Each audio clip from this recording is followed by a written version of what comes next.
Heads turned, laughter barely stifled, as the battered Ford pickup rattled onto the tarmac, a stark insult to the gleaming billion-dollar jet it parked beside. When Jake Riley, grease staining his worn jeans and flannel, climbed out, the whispers grew louder among the polished executives watching from behind the terminal glass. He'd been called to fix the private jet of Ava Sterling, a titan of industry, but no one expected him to actually touch it. As the suits mocked him, one woman watched in silence, Ava herself, the jet's stunning owner. Within minutes, she would walk onto that runway, halt everything, and ask a single question that defied logic, wealth, and everything the world thought she represented. It was 6:47 a.m. when Jake arrived at Clearwater International. The dawn sky was still bruised purple, and the wind bit through his thin jacket. His boots crunched on the tarmac, each step echoing in the pre-morning quiet. The call had come just before sunrise. Jet failure, urgent. No details, just an address and the promise of quick pay. The private jet stood like a silver predator, surrounded by men in crisp navy suits and designer coats. They glanced up, registered Jake's truck and clothes, and returned to their hushed chuckles. Jake ignored them. He knew the type. Boardroom smart, mechanically clueless. What mattered was the aircraft, the lives potentially at risk. He dropped his toolbox beside the massive engine, opened the panel, and froze. The air hung thick with the sharp scent of jet fuel. What he saw made his breath hitch. The fuel line wasn't just cracked, it was melted. The insulation vaporized, bubbling dangerously close to a frayed ignition coil. The clamp was corroded through. Whoever touched this last should be banned from aviation for life. One spark, and this whole thing would have become a fireball mid-flight. Jake knew he had minutes, not hours. No backup, no time to explain. He rolled up his sleeves. His fingers moved with the certainty of years spent coaxing life back into engines in dusty barns, on highway sides, under the relentless Carolina sun. Airport staff gawked. A few pulled out phones recording. He felt their judgment like heat on his back but didn't pause. Inside the terminal, Ava Sterling watched, tuning out the snickers of her staff. She wasn't just a CEO, she was aviation royalty. Her father built Sterling Aeronautics from nothing. She'd forged it into an empire.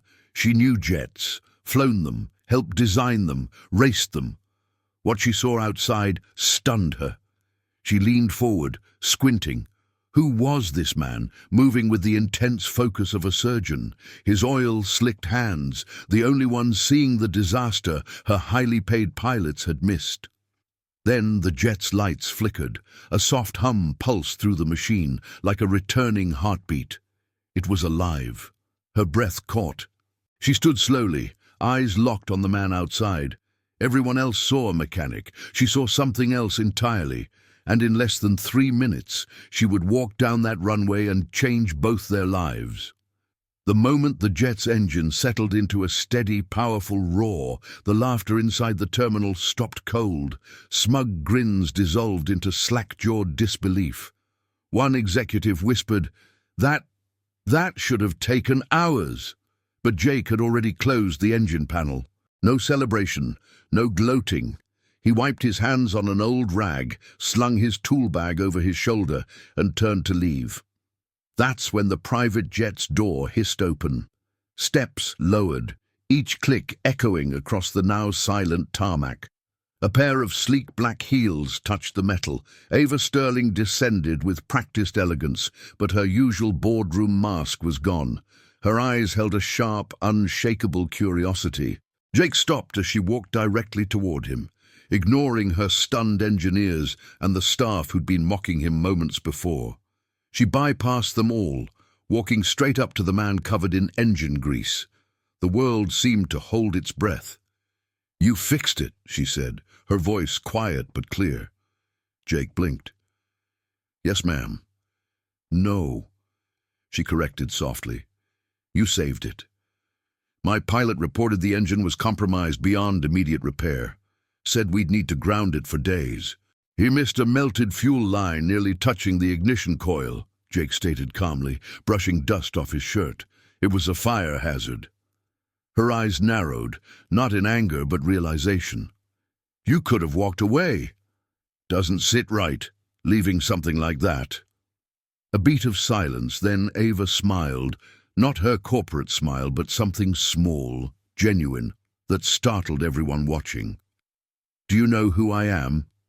Ava Sterling, Sterling Aeronautics. My name doesn't impress you? Impressing people doesn't stop engines from exploding, Mom. Ava studied him, then turned abruptly to her staff. Everyone, inside, now. No one argued. The terminal doors clicked shut, leaving just the two of them on the wide tarmac. I've spent my life surrounded by men who talk big and do little, she said, her voice softer now. You're the first who did the opposite. Jake gave a small nod. Just doing my job. Ava took a deep breath, like she was making a decision that could shatter everything. She looked at the sky, then back at the man who'd saved her jet, possibly her life. She stepped closer.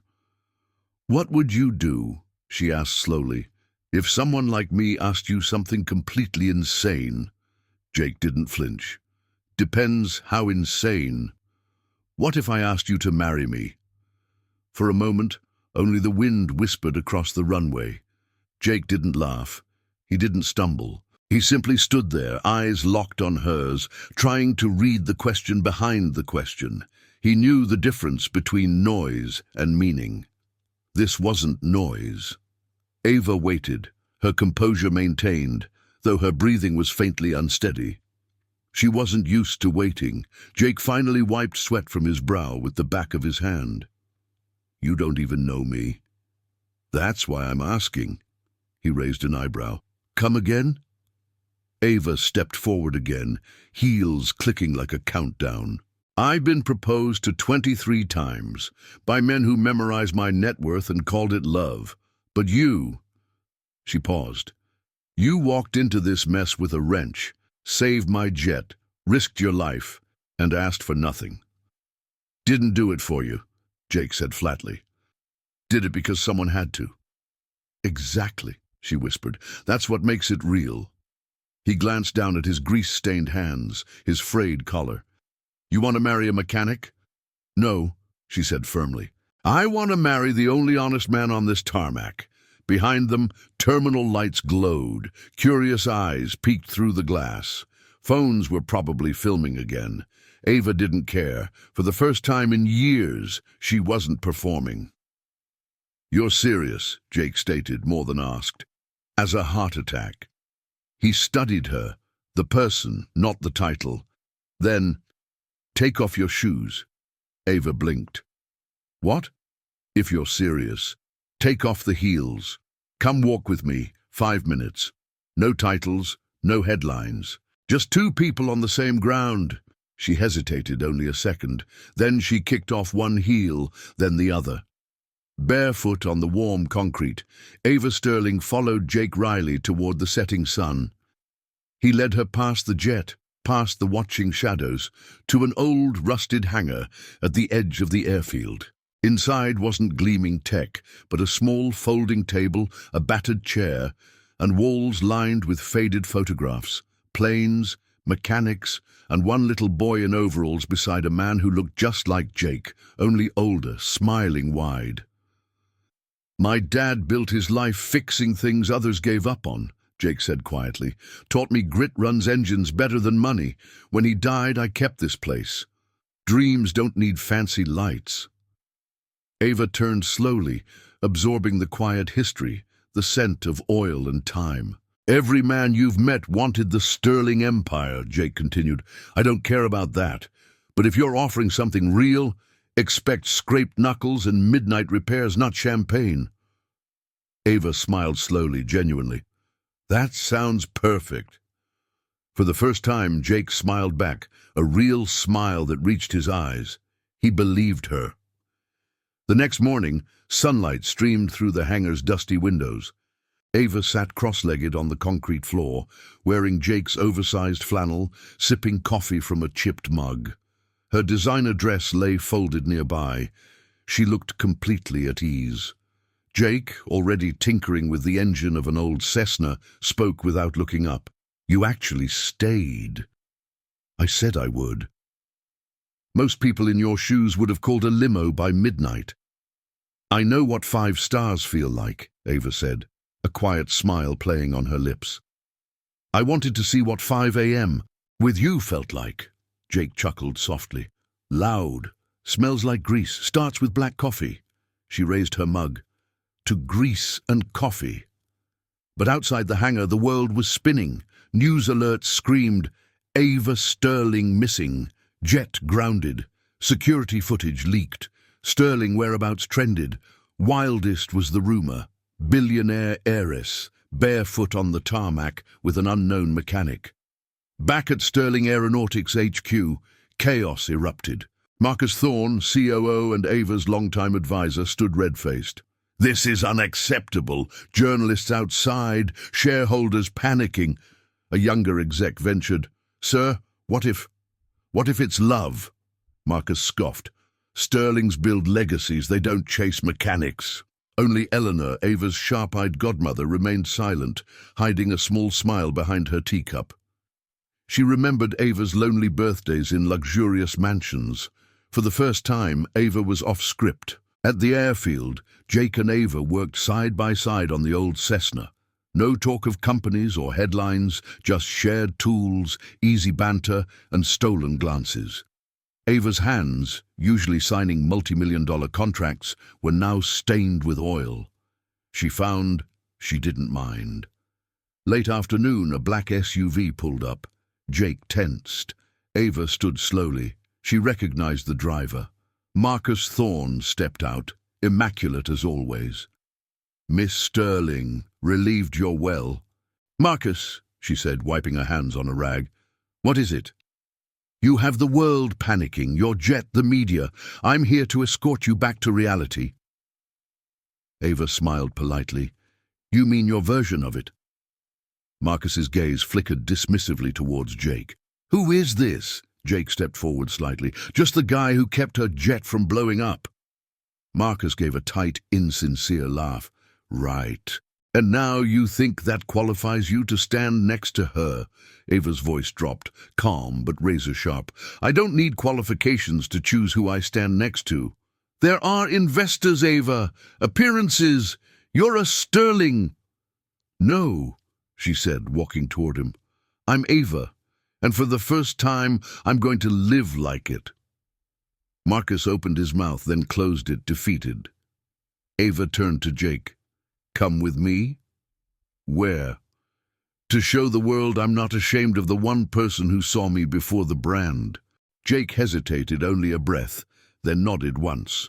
She reached for his hand, and this time he took it. The huge hangar doors slid open. Cameras flashed like popping fireworks. Reporters surged forward, yelling questions. But Ava walked forward, head high, oil-stained hands interlocked with the mechanics, wearing no makeup, no diamonds, just truth. The world held its breath. They walked through the glare, the cacophony, toward the waiting jet. Marcus watched from his car, face tight with disbelief and frustration. He'd never seen her like this, utterly unbound by expectation. The empire felt suddenly fragile, but Ava felt strangely solid. She'd spent her life building a future she hadn't chosen. It was time to stop. Jake wasn't rich or connected. His truck barely ran. None of it mattered. He was real. He hadn't wanted Sterling Aeronautics. He'd just wanted to fix an engine, and maybe now he wanted her. "Are you sure about this?" Jake asked quietly as they reached the jet steps. Ava smiled, soft and certain. "I've never been more sure of anything." They boarded. The door sealed with a heavy finality, shutting out the noise, the flashing lights, the demands of her old life. The investors, the media, the legacy, they would have to wait. As the jet soared into the sky, leaving the hangar and the past behind, Ava looked at Jake. His face was calm, eyes warm with a quiet understanding. She'd searched for her whole life. "Where to, Miss Sterling?" The pilot's voice crackled through the intercom. Ava thought for a moment, then met Jake's gaze. "Take us somewhere real," she said, her voice steady, filled with a freedom she'd never known. In that shared glance, they both understood. This wasn't just a new chapter, it was the first page of an entirely different story, one they would write together. The horizons stretched before them, vast and limitless, just like the future they were choosing side by side. If this story moved you, hit that like button and subscribe for more stories where love beats status and truth wins over ego. We'll see you in the next one.